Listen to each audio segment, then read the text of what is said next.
بسم اللہ الرحمن الرحیم۔ آج ہم خلافت راشدہ کے سلسلے کا آخری لیکچر ڈسکس کرنے جا رہے ہیں۔ یہ اس سلسلے کا سب سے کریٹیکل لیکچر ہے اور آج ہم خلیفہ راشد حضرت علی المرتضیٰ کرم اللہ وجہہ کو ڈسکس کریں گے۔ انہیں کن حالات میں خلافت ملی اور کیا کیا مشکلات کا سامنا انہیں کرنا پڑا، تو تھوڑا سا تعارف ہو جائے حضرت علی رضی اللہ عنہ کا۔ آپ سب سے پہلے مسلم تھے، مسلمان ہونے والے افراد میں سب سے پہلے حضرت علی المرتضیٰ تھے اور حضور اکرم صلی اللہ علیہ وسلم کے سب سے قریبی رشتہ دار تھے۔ حضرت ابو طالب کے بیٹے تھے، حضور اکرم صلی اللہ علیہ وسلم کے کزن تھے اور آپ کے سب سے چہیتے داماد بھی تھے۔ آپ کو ابو تراب کے لقب سے یاد کیا جاتا ہے، اسد اللہ حیدر کے لقب سے یاد کیا جاتا ہے اور کنیت آپ کی ابو الحسن تھی۔ حضور اکرم صلی اللہ علیہ وسلم کے بڑے لائل مشیر تھے اور ان کے بعد جو پہلے 3 خلفاء گزرے ہیں، حضرت ابو بکر رضی اللہ عنہ، حضرت عمر رضی اللہ عنہ، حضرت عثمان رضی اللہ عنہ، ان کے بھی بڑے اچھے مشیر رہے ہیں۔ تو یہ خلیفہ کیسے بنے؟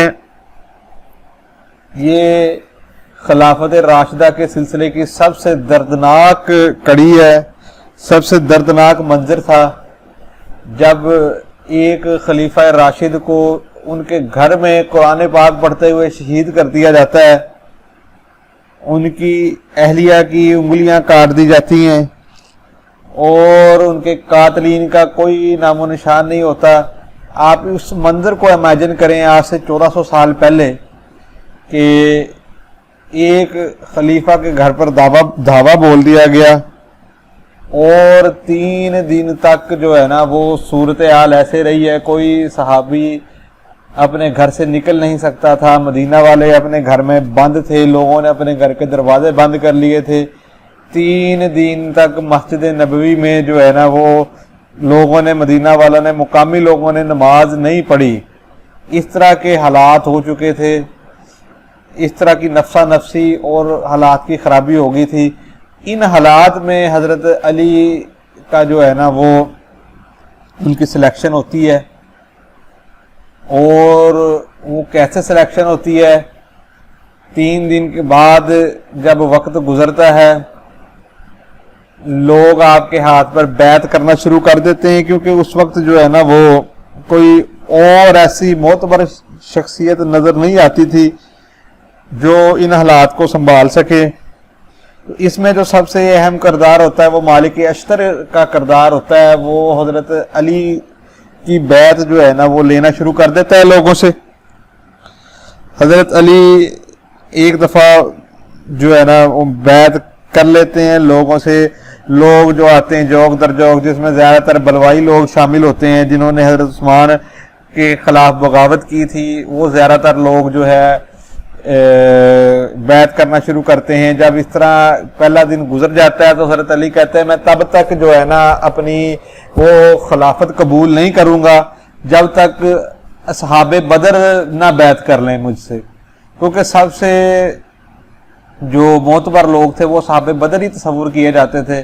تو حضرت علی نے عام بیعت یعنی کہ وہ خلافت اس وقت تک قبول نہ کرنے کا اعلان کیا جب تک کہتے ہیں لیجیٹیمیٹ نہیں ہوگی میرے لیے وہ خلافت جب تک اصحاب بدر اس کی اس کی شورٹی نہ دے دیں۔ تو مالک اشتر کے ذمہ لگتا ہے، وہ طلحہ اور زبیر رضی اللہ عنہ کو زبردستی لے آتا ہے حضرت علی کے پاس، اور حضرت علی ان کے سامنے وہ رکھتے ہیں کہ اگر آپ میں سے کوئی اس کو قبول کر لے گا تو میں آپ کی بیعت کرنے کو فوری تیار ہوں۔ حضرت طلحہ اور زبیر کو کہتے ہیں۔ تو حضرت طلحہ اور زبیر دونوں اس چیز سے انکار کر دیتے ہیں اور حضرت علی پھر کہتے ہیں کہ اگر آپ انکار کرتے ہیں تو پھر میں آپ سے درخواست کرتا ہوں کہ آپ میری بیعت کر لیں۔ تو وہ کچھ وقت مانگتے ہیں سوچنے کا، اور اس کے بعد حضرت سعد بن ابی وقاص کے پاس جاتے ہیں, وہ حضرت علی ریکویسٹ کے لیے بھیجتے ہیں, تو حضرت سعد بن ابی وقاص اپنے گھر کا دروازہ بند کر لیتے ہیں, تو کہتے ہیں کہ میں تب کروں گا بیعت جب سارے کر لیں گے, تب تک میں نہیں کروں گا, پہلے لوگوں دوسروں سے بیعت کرواؤ پھر میں بیعت کروں گا. سیم یہی جواب عبداللہ بن عمر رضی اللہ عنہ کا ہوتا ہے. تو اس طرح بہت سے جو جید صحابہ کرام ہوتے ہیں نا, وہ اس سارے معاملے میں نیوٹرل ہو جاتے ہیں. وہ کہتے ہیں کہ نہ ادھر ہم نے بیعت کرنی ہے نہ ادھر ہم نے بیعت کرنی ہے, ہم نیوٹرل ہوں گے, لوگوں کو دیکھیں گے, جب لوگ دل و جان سے بیعت کر لیں گے تو ہم کر لیں گے. رہا معاملہ حضرت طلحہ اور زبیر کا, وہ کچھ شرائط کے ساتھ بیعت کر لیتے ہیں کہ آپ خلیفہ بننے کے بعد قصاص عثمان, حضرت عثمان رضی اللہ عنہ کے قاتلوں کو پکڑیں گے اور انہیں قرار واقع سزا دیں گے. تو حضرت علی اس چیز کا وعدہ کر لیتے ہیں کہ میں جو ہے نا وہ یہی کروں گا, اور مشرطہ یعنی کہ شرط کے ساتھ بیعت کر لی جاتی ہے. تو اس طرح آپ کی سلیکشن ہوتی ہے. اب ایک پورا سلسلہ جو ہے نا اسلام نے ڈیوائز کر دیا ہے خلافت کی سلیکشن کا, یا تو عام مجمع اس چیز کو کر دے جس طرح سقیفہ بنی ساعدہ میں حضرت ابوبکر کی ہوئی, یا خلیفہ ایک دوسرے خلیفہ کو منتخب کر دے جس طرح حضرت ابوبکر نے حضرت عمر کو کیا, یا ایک خلیفہ کچھ کمیٹی بنا دے اور کمیٹی میں سے فیصلہ ہو کہ کس نے خلیفہ بننا ہے جس طرح عمر نے حضرت عثمان کے لیے کیا. اور چوتھا یہ حضرت علی کا کہ چند لوگ مل کے جو ہے نا وہ بیعت کر لیں, اور اس بیعت کو جو ہے نا عام لوگ بھی تسلیم کر لیں اور دوسرے بھی تسلیم کر لیں, یعنی کہ عام بیعت ہو جائے. تو یہ 3 سے 4 طریقے جو ہے اسلام میں ڈیوائز کرتی ہیں خلافت کے. تو اب ایشوز کیا آئے حضرت علی رضی اللہ عنہ کو جب انہوں نے اقتدار سنبھالا ہے, تو اس میں ایشوز, ایک تو سب سے پہلا مسئلہ تھا کہ قصاص ہر طرف سے مطالبہ ہونے لگ پڑا تھا کہ قصاص عثمان لو, حضرت عثمان کے قاتلوں کو قتل کرو. تو حضرت علی نے جو ہے نا وہ حضرت نائلہ جو کہ حضرت عثمان کی اہلیہ تھی انہیں بلایا, یا ان کے پاس گئے, انہوں نے کہا کہ مجھے جو ہے نا وہ نام بتاؤ جس بندے نے شہید کیا ہے اس کو قتل کر دوں. جس بندے نے حضرت عثمان کو, مجھے نام بتاؤ جس بندے نے حضرت عثمان کو شہید کیا ہے تو میں ان کو قتل کر دوں. تو حضرت نائلہ نے شکل و شباہت جسمانی طور پر بتائی کہ یہ اس طرح کے لوگ تھے, لیکن جو ہے وہ نام نہیں بتا سکی, پہچان نہیں سکی کہ اس بندے نے شہید کیا ہے عثمان کو. ان سے پوچھا گیا کہ آپ محمد بن ابو بکر, حضرت ابو بکر رضی اللہ عنہ کے فرزند اس میں شامل تھے؟ تو حضرت نائلہ نے کہا نہیں, وہ اس سے پہلے چھوڑ گئے تھے یہاں سے, وہ شہادت کے وقت وہ نہیں تھے. تو یہ بات تو کلیئر ہوگی کہ اس میں کسی صحابی کا کوئی کردار نہیں تھا. تو اس کے بعد جب سب سے پہلا کام حضرت علی نے کیا وہ یہ تھا کہ عثمانی گورنر جو بھی تھے تمام صوبوں میں, تمام علاقوں میں وہ معزول کر دیے گئے. وہ سارے جو ہے نا ان کی ڈیپوزیشن کر دی گئی تھی کہ وہ آج کے بعد گورنر نہیں رہیں گے, اور ان کی جگہ اپنے نئے گورنر جو ہے نا ان علاقوں میں بھیجنے شروع کر دیے. اب ہوا یہ کہ جس علاقے میں گورنر جاتا تھا اس علاقے میں فیکشن بن جاتا تھا, پولیٹیکل رفٹ پیدا ہو جاتی تھی پرانے گورنر میں اور نئے گورنر میں. تو کچھ لوگ حضرت علی کے گورنر کی بیعت کر لیتے تھے, تو کچھ لوگ پرانی بیعت پہ ہی قائم رہتے تھے جو حضرت عثمان کے گورنر کی بیعت کی ہوئی تھی. تو جس علاقے میں بھی گورنر گئے حضرت علی کے, اس علاقے میں جو ہے نا وہ اسی طرح لڑائی ہوئی ہے. شام میں حضرت امیر معاویہ کے پاس جب بھیجا گیا تو اس وقت وہ تو تھے ہی بڑے سٹرونگ, تو انہوں نے جو ہے نا اس چیز کو قریب ہی نہیں آنے دیا. مصر ہو گیا, بصرہ ہو گیا, کوفہ ہو گیا, عراق, یہ سارے علاقوں کے گورنر میں اسی طرح ہوا ہے. حضرت علی کو اس وقت عبداللہ بن زبیر, عبداللہ بن عباس اور وغیرہ ابن شعبہ نے روکا بھی تھا کہ یہ آپ نہ کریں, لیکن حضرت علی کا کہنا یہ تھا کہ جو ہے نا قاتلین عثمان تب بھی پکڑے جائیں گے جب یہ گورنر ڈیپوسٹ ہوں گے, نئے لوگ ان کی جگہ آئیں گے, تو مجھے کام کرنے کا صحیح موقع ملے گا تو میں پکڑوں گا. تو لیکن وہ قاتلین عثمان کوئی واضح نہیں ہوئے, تو اس وجہ سے جو ہے نا وہ نہیں ہو سکا.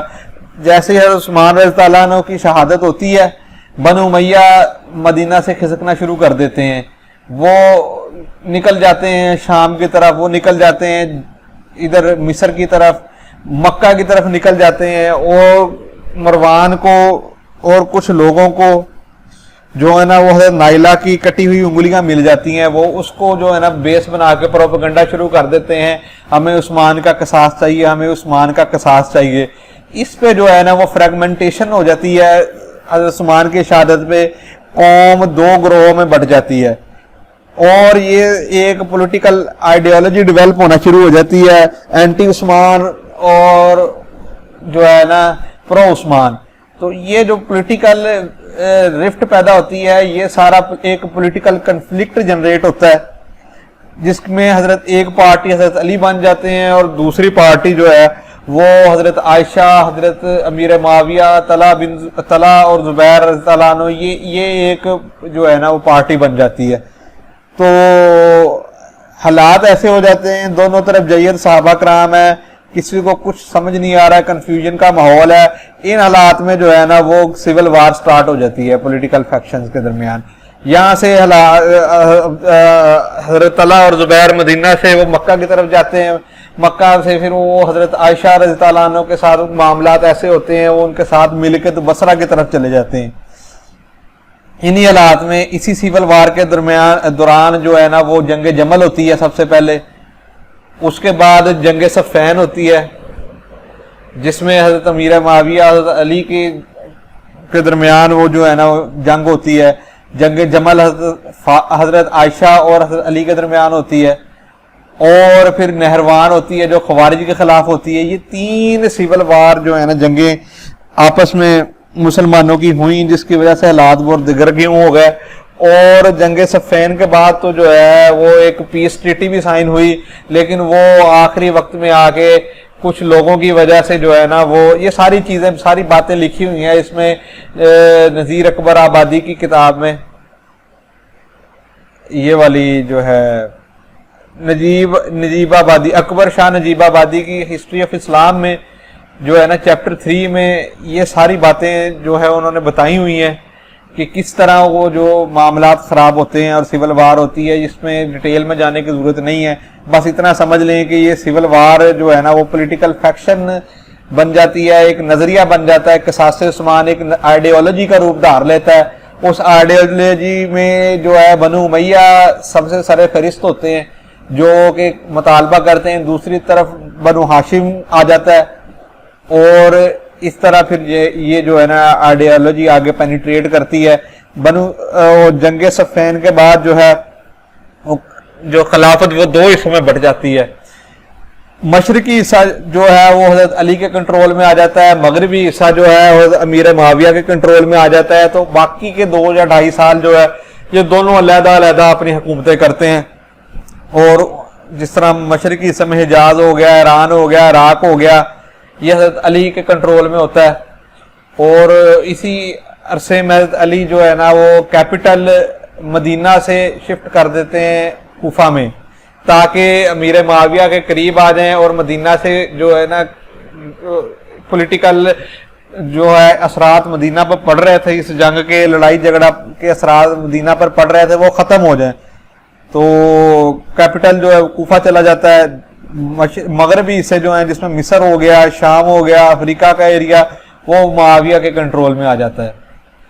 تو اس طرح یہ باقی کے جو 2.5 سے 3 سال ہیں یہ حضرت امیر معاویہ اور حضرت علی یہ دونوں علیحدہ علیحدہ جو ہے نا وہ اپنی اپنی حکومت کرتے ہیں۔